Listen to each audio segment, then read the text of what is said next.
ಮತ್ತೆ ಸರ್ಕಾರ ಬೀಳುವ ಭವಿಷ್ಯವನ್ನ ನೋಡಿದ್ರ ಸಾಹುಕಾರ ಅನ್ನೋ ಪ್ರಶ್ನೆ ಚರ್ಚೆಗೆ ಎಡೆ ಮಾಡಿಕೊಡ್ತು ರಮೇಶ್ ಜಾರಕಿಹೊಳಿಗ ಈ ಸ್ಟೇಟ್ಮೆಂಟ್.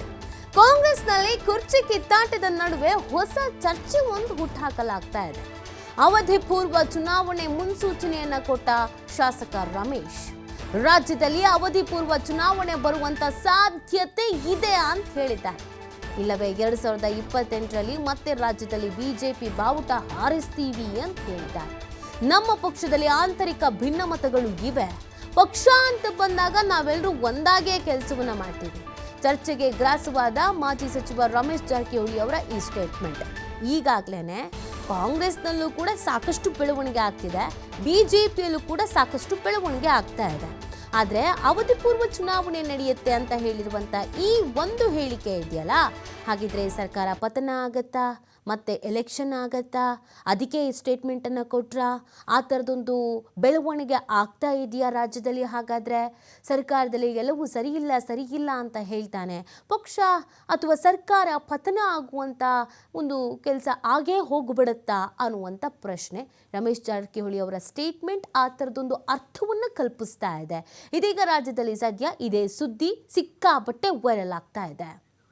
ಈ ಬಗ್ಗೆ ಮತ್ತಷ್ಟು ಮಾಹಿತಿಯನ್ನು ನೀಡ್ತಾರೆ ನಮ್ಮ ಪ್ರತಿನಿಧಿ ಶ್ರೀಧರ್. ಬೆಳಗಾವಿಯಿಂದ ಲೈವ್ನಲ್ಲಿ ಜಾಯಿನ್ ಆಗ್ತಾ ಇದ್ದಾರೆ. ಶ್ರೀಧರ್, ಈಗಾಗಲೇ ಕಾಂಗ್ರೆಸ್ನಲ್ಲಿ ಸಾಕಷ್ಟು ಬೆಳವಣಿಗೆ ಆಗ್ತಾ ಇದೆ, ಬಿಜೆಪಿಯಲ್ಲೂ ಕೂಡ ಆಗ್ತಾ ಇದೆ. ಕಾಂಗ್ರೆಸ್ನಲ್ಲಿ ಸಿಎಂ ಬದಲಾವಣೆ, ಕೆಪಿಸಿಸಿ ಅಧ್ಯಕ್ಷರ ಬದಲಾವಣೆ ಅಂತೆಲ್ಲ ಹೇಳ್ತಾ ಇರುವ ಬೆನ್ನಲ್ಲೇ ರಮೇಶ್ ಜಾರಕಿಹೊಳಿ ಅವರು ಅವಧಿ ಪೂರ್ವ ಚುನಾವಣೆ ನಡೆಯುತ್ತೆ ಅಂತ ಹೇಳಿರೋದು, ಒಂದು ಸರ್ಕಾರ ಪತನ ಆಗತ್ತೆ ಅಂತ, ಇನ್ನೊಂದು ಆಪರೇಷನ್ ಏನಾದರೂ ನಡೀತಾ ಇದೆಯಾ ಅನ್ನುವಂಥ ಅನುಮಾನ ಹುಟ್ಟುಕೊಳ್ಳುತ್ತೆ.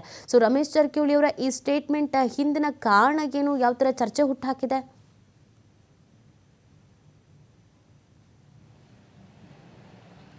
ನಿತಿ, ಪ್ರಮುಖವಾಗಿ ಬೆಳಗಾವಿ ರಾಜಕೀಯ ಬೆಂಕಿ ಏನಿದೆ ಯಾವಾಗಲೂ ಕೂಡ ಒಂದು ಸರ್ಕಾರಕ್ಕೆ ಯಾವಾಗಲೂ ಕಂಟಕ ಆಗಿರ್ತಕ್ಕಂಥದ್ದು. ಈಗ ಕೂಡ ಸಿದ್ದರಾಮಯ್ಯ ಸರ್ಕಾರ ಕೂಡ ಬಂದು ಬೆಳಗಾವಿ ರಾಜಕಾರಣ ಎಲ್ಲೋ ಒಂದು ಕಡೆ ಏನು ಮುಳುವಾಗುತ್ತಾ ಅಂದರೆ ಏನು ರಮೇಶ್ ಜಾರಕಿಹೊಳಿ ಆಡಿದಂಥ ಮಾತುಗಳು ನೋಡೋದಾದರೆ ಆ ರೀತಿಯ ಒಂದು ಸನ್ನಿವೇಶಗಳು ಕಾಂಗ್ರೆಸ್ನ ಸೃಷ್ಟಿಯಾಗಿದೆ ಅನ್ನೋಂಥ ಕೂಡ ಅನುಮಾನ ಸೃಷ್ಟಿ ಆಗ್ತಿರ್ತಕ್ಕಂಥದ್ದು. ಯಾಕಂದರೆ ಪ್ರಮುಖವಾಗಿ ನಿನ್ನೆ ಅಷ್ಟೇ ರಮೇಶ್ ಜಾರಕಿಹೊಳಿ ಬಹಿರಂಗವಾದಂಥ ಸಮಾವೇಶದ ಒಂದೊಂದು ಹೇಳಿಕೆಯನ್ನು ಕೊಡ್ತಾರೆ.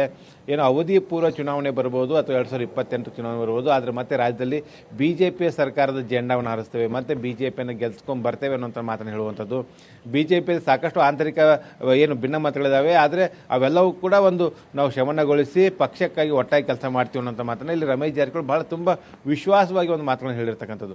ಅಂದರೆ ಈ ಒಂದು ಹೇಳಿಕೆಗಳನ್ನು ನಾವು ಏನು ಪ್ರಸಕ್ತ ರಾಜಕೀಯ ಬೆಳವಣಿಗೆ ನೋಡೋದಾದರೆ ಎಲ್ಲೋ ಒಂದು ಕಡೆ ಮತ್ತೆ ಸಿಎಂ ಸಿದ್ದರಾಮಯ್ಯ ಸರ್ಕಾರಕ್ಕೂ ಕೂಡ ಬೆಳಗಾವಿ ರಾಜಕಾರಣ ಕಂಟಕ ಆಗುತ್ತಾ ಅನ್ನೋಂಥ ಒಂದು ಇಲ್ಲಿ ಅನುಮಾನ ಸೃಷ್ಟಿ ಆಗ್ತದೆ. ಯಾಕಂದರೆ ಈ ಹಿಂದೆ ಇದೇ ಬೆಳಗಾವಿ PLD ಬ್ಯಾಂಕ್ ಚುನಾವಣೆ ವಿಚಾರವಾಗಿ ಏನು ರಮೇಶ್ ಜಾರಕಿಹೊಳಿ ಲಕ್ಷ್ಮೀ ಹೆಬ್ಬಾಳ್ಕರ್ ಮಧ್ಯೆ ಏನು ಜಿದ್ದಾಜಿದ್ದು ಏರ್ಪಾಟಾಗಿತ್ತು, ಅದರ ಪರಿಣಾಮವಾಗಿ ಅಂದಿನ ದೋಸ್ತಿರೆ ಸರ್ಕಾರ ಪತನ ಆಗಿತ್ತು ಅಂತ ಹೇಳ್ಬೋದು.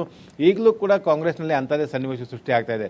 ಸಿಎಂ ಕುರ್ಚಿಗಾಗಿ ಒಂದು ರೀತಿ ಜಟಾಪಟಿ ನಡೀತಾ ಇದೆ, ಜೊತೆಗೆ KPCC ಪಟ್ಟಕ್ಕಾಗಿ ಒಂದು ರೀತಿ ಜಟಾಪಟಿ ನಡೀತಾ ಇದೆ, ಜೊತೆಗೆ ಏನು ಕ್ರೆಡಿಟ್ ಪಾಲಿಟಿಕ್ಸ್ ಅಂದರೆ ಬೆಳಗಾವಿಯ ಜಿಲ್ಲಾ ಕಾಂಗ್ರೆಸ್ ಭವನದ ಏನು ಆ ಒಂದು ಕ್ರೆಡಿಟ್ ಪಾಲಿಟಿಕ್ಸ್ ವಿಚಾರವಾಗಿ ಕೂಡ ಒಂದು ಆಂತರಿಕವಾಗಿ ಮತ್ತೊಂದು ರೀತಿಯ ಒಂದು ಜಟಾಪಟಿ ನಡೀತಾ ಇದೆ. ಅಂದರೆ ನೇರವಾಗಿ DK ಶಿವಕುಮಾರ್ ಮತ್ತು ಸತೀಶ್ ಜಾರಕಿಹೊಳಿ ಮಧ್ಯೆ ಕೂಡ ಒಂದು ನೇರವಾಗಿ ಟಾಕ್ ವಾರ್ ನಡೆದ್ರು ಕೂಡ ಈಗ ಸದ್ಯ ಹೈಕಮಾಂಡ್ ವಾರ್ನಿಂಗ್ ಬೆನ್ನಲ್ಲೇ ಈಗ ಇಬ್ಬರು ಏನು ನಾಯಕರು ಕೂಡ ಸೈಲೆಂಟ್ ಆಗಿರ್ತಕ್ಕಂಥದ್ದು.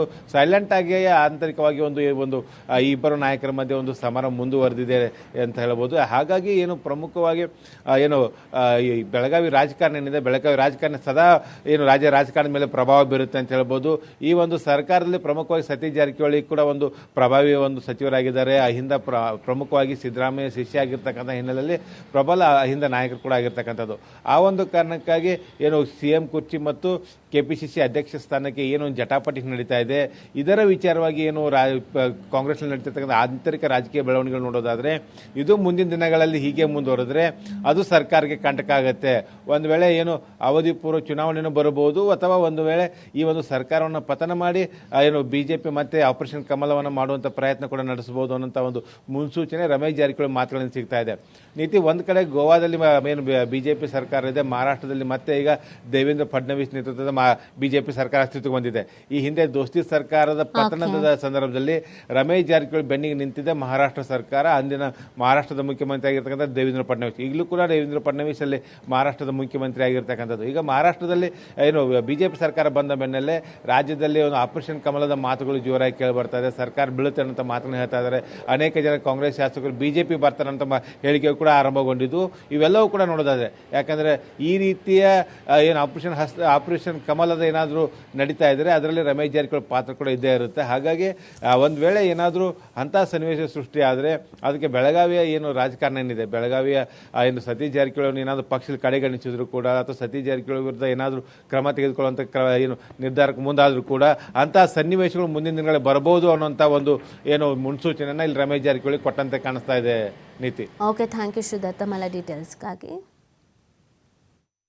ಬದಿಗೆ ಹೋಗ್ತಿ ನಮ್ಮ ಪಕ್ಷ ಸಂಘಟನೆಯಲ್ಲಿ ನಾವೆಲ್ಲ ಕೂಡಿಕೊಂಡು ಪಕ್ಷ ಕಟ್ತೇವೆ.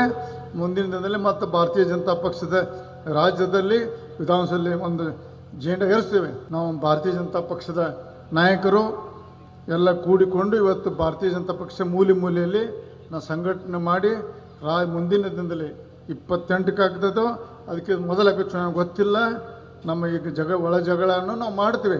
ಅದು ಪ್ರಜಾಪ್ರಭುತ್ವದಲ್ಲಿ ಯಾವುದೇ ಪಕ್ಷ ರಾಷ್ಟ್ರೀಯ ಪಕ್ಷ ಇರ್ಬೋದು, ಸಣ್ಣ ಪಕ್ಷ ಗ್ರಾಮ ಪಂಚಾಯತ್ ಮಟ್ಟದಲ್ಲಿ ಜಗಳ ಇರ್ತಾವೆ.